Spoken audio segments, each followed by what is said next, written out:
እንደምቆያችሁ ህብረቱ ነኝ ከኢትዮሮፕ ለዛሬ ይዤላችሁ የመጣሁት ለየት ያለ ቪዲዮ ነው። ሁለት የተለያዩ ሀገሮች ላይ አንዱ ጋር በመንደር አንዱ ላይ ደግሞ በትልቅ ኤትኒክ ግሩፕ ያለ ስም አለ። አሁን ኢትዮጵያ ውስጥ አማራ ሲባል የምታወቀው የአማራ ብሔር አለ። ወደዚህ ወደ ህንድ ሀገር ስንመጣ ደግሞ አማራ ቪሌጅ የሚባል አለ እና የሁለቶቹም መገጣጠም ትንሽ ግራ ስላጋባኝ ያው ለማጣራት ሞክሬ ነበር እና እናንተም ይሄን ነገር ስታዩ ምን እንደምትሰማችሁ ለማወቅ ስለፈለግኩ ነው ይዤላችሁ የመጣሁት። ይሄ ህንድ ውስጥ ያለው አማራ የሚለው የሚገኘው ቢሃር ስቴት ውስጥ ነው። ፓትና የሚባል ቦታ አለ። የቢሃር ስቴት ዋና ከተማ ወደ የቢሃር ክልል ዋና ከተማ ፓትና ትባላለች። እዛው ፓትና ውስጥ አማራ የሚባል ቪሌጅ አለ ማለት ነው። ቀጥታ ከአይቲ ፓትና አለ። ከአይቲ ፓትና 2 እና 3 ኪሎ ሜትር ርቀት ላይ የምትገኝ መንደር ነች ማለት ነው።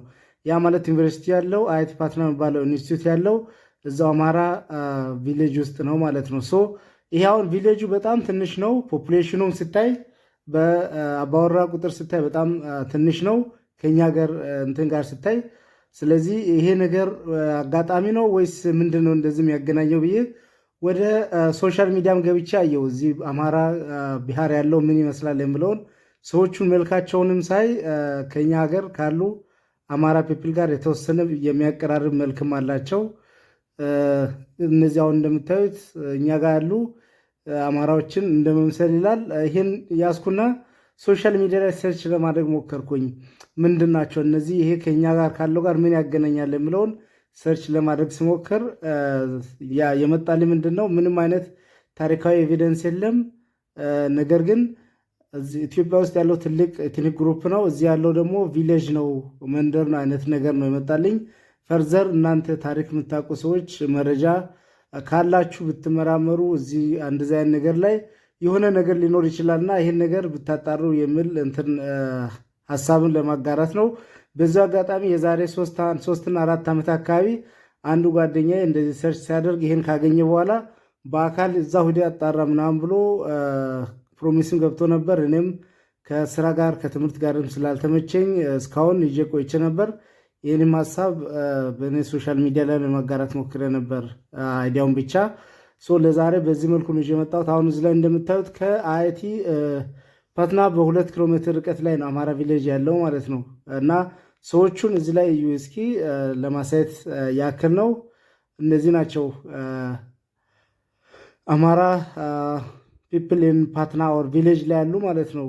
እኛ ጋር ካሉ ሰዎች ጋርም በጣም መቀራረብ መልክም አላቸው። ግን ያው ታሪኮቹን ወደኋላ ተመልሼ ሳይ ምንም የሚያገናኝ ነገር የለም ነው የሚለኝ። እና እዚህ አሁን የራሱ እዚህ እንትን ላይ ገብታችሁ ብታዩ አማራ ቢሃር ብሎ ስለነሱ ካልቸራቸው ምንድን ነው፣ እንዴት ነው የሚኖሩት፣ ምንድን ነው መተዳደራቸው፣ ሃይማኖታቸውስ ምን ይመስላል፣ ምን አይነት ቋንቋ ያወራሉ፣ ፖፑሌሽናቸውስ ምን ያክል ነው የሚለውን እዚህ ጋር ማግኘት ትችላላችሁ ኦልሬዲ። እና ከኛ ጋርም የሚያገናኝ ነገር ካለም ክሮስ ቼክ ማድረግ ትችላላችሁ። ለወደፊቱ ያው እንደዚህ አይነት መረጃዎችንም በዚህ በኢትዮሮፕ ዩቲዩብ ቻናል ላይ ለማጋራት ሞክራለሁ። ከዚህ በተጨማሪ የህንድና የኢትዮጵያ ግንኙነት በጣም የቆየና ዘለግ ያለ ነው። ኢትዮጵያ የሆነው ህንድን ያስተዳደሩ የተለያዩ ነገስታትም ስላሉ እነሱንም በተመለከተ ወደፊት በሌላ ቪዲዮ መለሳለሁ። እስከዛው እናንተ ይሄ ቪዲዮ ለብዙ ሰው እንዲደርስ ሼር አድርጉ።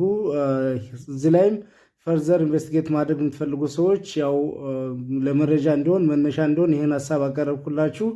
ለዛሬ በዚያ በቃው። በጣም አመሰግናለሁ። ይሄ ቪዲዮ ለብዙ ሰው እንዲደርስ ሼር አድርጉ። ቴንክ ዩ ቬሪ ማች። አመሰግናለሁ።